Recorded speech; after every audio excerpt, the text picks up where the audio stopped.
There's a specific kind of silence that happens right before someone tries to take something from you. Not loud silence, not dramatic. Just that half second where the room holds its breath and everyone already knows what's about to happen except you. I know that silence now. I've replayed it maybe 100 times. My uncle called it a family check-in. That's the phrase he used. A family check-in. Like we were a project with a status update due. I should have known then. My grandfather built Calvert Supply from nothing. That's not a figure of speech. I mean, he started it with $1,200, a rented truck, and a handshake deal with a hardware distributor in rural Georgia that nobody else wanted to touch. By the time I was 10 years old, Calvert Supply had 3 warehouses, 40-something employees, and a reputation across 4 counties as the kind of business that showed up when they said they would. Grandpa. I called him Gramps, always. Used to take me on delivery runs in the summer. We'd leave before 6 in the morning. He'd have coffee in a thermos that smelled like the inside of a diner, and I'd have a gas station orange juice that he always pretended to forget to buy me until the last second. Then he'd drop it in my lap like it was nothing. Like he hadn't planned it. He'd drive, and I'd watch the road, and sometimes he'd say something. Not often. He wasn't a talker. But when he did say something, it landed. One morning, somewhere outside Macon, he said, "The business isn't money, Weston. The money is just how you know the business is working." I didn't understand it then. I was maybe 12. I wrote it down in a notebook when I got home because it felt important, even if I couldn't explain why. He died when I was 26. Heart failure, fast. The way people who lived hard and worked harder tend to go. He was 71. He'd been planning to slow down the following spring. He never made it to spring. The will was straightforward. My grandmother had passed 3 years earlier, so there was no surviving spouse to consider. Gramps had 2 children, my father, who died in a car accident when I was 4, and my uncle, whose name is Douglas, though everyone calls him Doug. The will left the business to me, not to Doug, to me. He'd updated it 6 years before he died, after my father passed. His lawyer, a man named Pritchard who'd been handling Gramps' paperwork since the 90s, filed everything properly, and there was a separate letter of intent that Gramps had written by hand, explaining his reasoning. He wanted the business to stay in the family. He didn't trust Doug with it. He trusted me. I didn't know about the letter until after Gramps died. Pritchard showed it to me when he read the will. I sat in that office and held a piece of paper in my grandfather's handwriting, and I cried in a way I hadn't cried since I was 4 years old and didn't understand why my father wasn't coming home. Doug was in the room when the will was read. He said nothing. He nodded. He shook Pritchard's hand. He told me at the reception afterward that Gramps had made his wishes clear, and he respected that. I believed him. That was my first mistake. For about 8 months, things were fine. I stepped into the business slowly. Gramps had a general manager named Sylvester who'd been there 18 years and knew every inch of every operation. And between Sylvester and Pritchard and my own long apprenticeship under Gramps, I wasn't starting from zero. There was paperwork, there were vendor contracts, there were employee conversations. It was a lot. But it was mine, and I knew it. And that made the weight feel different. Doug stayed involved in a peripheral way. He'd been doing some sales work for the company for years. Loose, informal, nothing critical. He said he wanted to help with the transition. I let him keep his access to the shared drive. I included him in a few supplier calls. He seemed fine. He was not fine. What I didn't know, what I wouldn't know until much later, was that Doug had expected to inherit the business. He'd apparently told his wife, told his friends, told people at his church.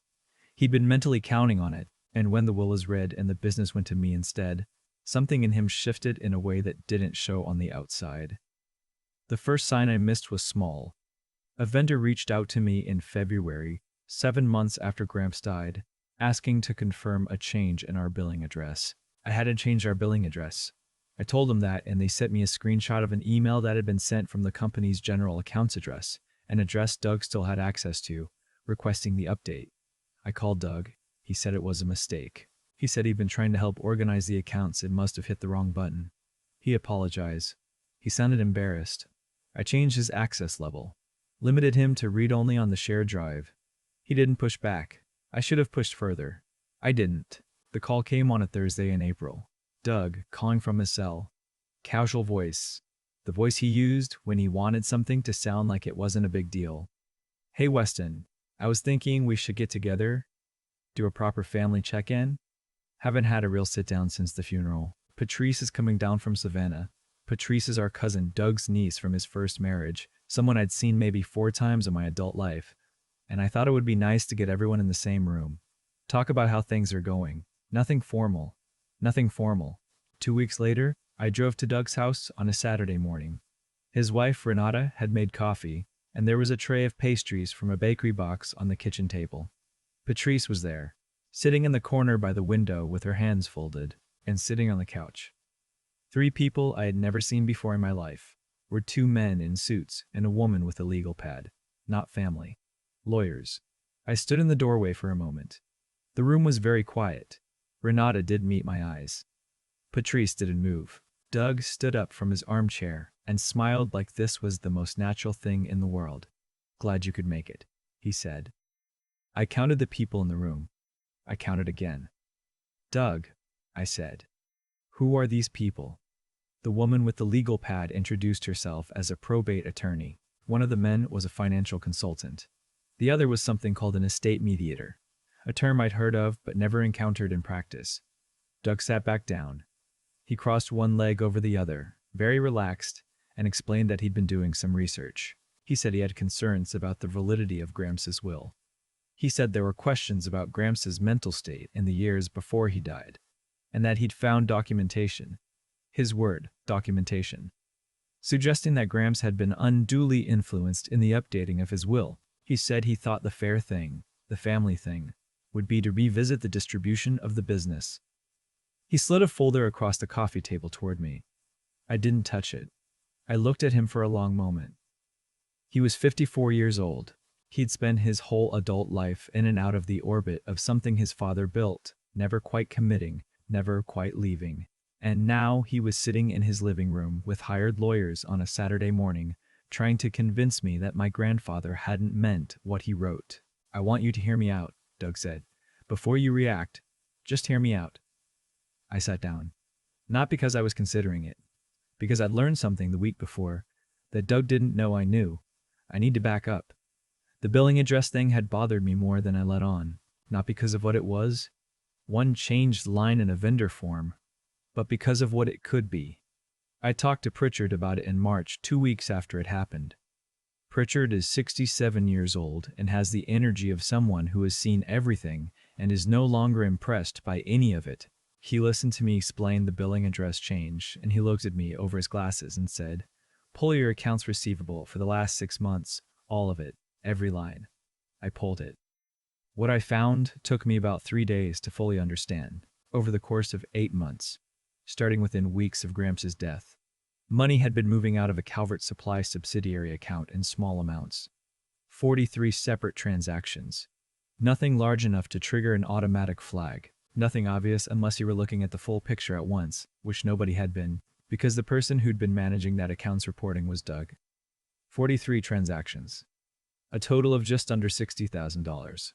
Transferred to an LLC I didn't recognize. I gave everything to Pritchard. Pritchard gave it to a forensic accountant he trusted. The forensic accountant confirmed what I'd suspected and added something I hadn't expected. The LLC was registered in Doug's wife Renata's maiden name. It had been created 11 days after Grams's funeral. I spent a week sitting with that information. I talked to an attorney, not Pritchard, a different one, someone who handled business litigation and had no prior relationship with the family. Her name was Marion. She was 50 years old and had the manner of someone who charged by the hour and wasted no one's time, including her own. Marion told me what I had. She told me what to do with it, and she told me that if Doug was planning any kind of legal challenge to the inheritance, I should let him make his move first. So when Doug called me for his family check-in, I came, and I brought Marion. She was parked on the street outside Doug's house. I texted her from the driveway. Doug finished his presentation. His probate attorney, the woman with a legal pad, explained that they were prepared to file a formal challenge to the will on grounds of undue influence and diminished testamentary capacity. She used very precise language. She had a binder. I let her finish. Then I said, "Before we talk about any of that, I want to share something." I'd brought a folder of my own. I put it on the coffee table.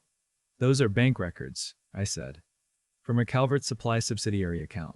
And those, I turned to the second section, are records from an LLC registered to Renata's maiden name, showing exactly where the money went. Nobody moved. $60,000, I said. Over 8 months. Starting 11 days after Gramps' funeral. Doug's face did something complicated. Renata stood up from her chair and walked out of the room. Patrice, in the corner, looked like she wanted to disappear into the wall. The probate attorney put down her legal pad. I texted Marion, "Come in." She walked through the front door 2 minutes later. She introduced herself. She explained to Doug's attorneys what we had and what we intended to do with it. Doug's financial consultant closed his briefcase and left without saying a word. The probate attorney stayed long enough to tell Doug, quietly, that she was withdrawing from any planned filing. She left her card on the table, but not for me. She left it for Doug. For whatever conversation they were about to have privately. I want to be honest about something. When Marion walked in and the room shifted, when I watched Doug's face go from calculated to cornered, I didn't feel the way I expected to feel. I thought there'd be some surge of satisfaction, some clean moment of justice landing exactly where it was supposed to. It didn't feel like that. It felt like watching someone you've known your whole life turn into a stranger in real time. Doug had held me at my father's funeral when I was 4 years old. I know that because there's a photograph. I don't remember it, but the photograph exists, and for most of my life I looked at it and felt something warm about it. That photograph wasn't gone. But it was different now. Winning doesn't always feel like winning. Sometimes it just feels like the end of something you didn't want to lose. Doug did not fight the will. Whatever his attorneys had planned, the forensic accounting changed the calculus entirely. Pritchard filed a formal complaint with the state bar regarding the LLC and the transferred funds. Marion filed a civil claim for recovery of the $60,000 plus damages. There was a separate criminal referral for wire fraud and misappropriation. That one moved slowly, the way criminal matters do. But it moved. Renata hired her own attorney. Whatever was happening in their marriage after that Saturday morning was not my business, and I didn't try to make it my business. Doug eventually agreed to a settlement. Full repayment of the $60,000, plus interest, plus a structured payment for legal costs. He signed a document relinquishing any future claim to Calvert Supply or its subsidiaries. Pritchard notarized it. The criminal case took another 14 months. I won't go into every detail. What I'll say is that Doug entered a guilty plea to reduce charge, paid a fine, and received probation. No prison time. I'd be lying if I said that part didn't sting a little. But Marion explained the trade-offs, and I trusted her judgment. And at the end of it, I had what mattered. The business. Clean, with no pending claims. Sylvester, our general manager, pulled me aside the week everything was finalized. He'd worked for my grandfather for 18 years, and had said almost nothing about any of this while it was happening. He said, "Your grandpa knew, you know. He knew what Doug was." I asked him how he knew Gramps knew. "Because," Sylvester said, "about 2 years before he passed, he pulled me into his office and he said, 'Syl, I'm changing some things. And when I'm gone, stay close to Weston.'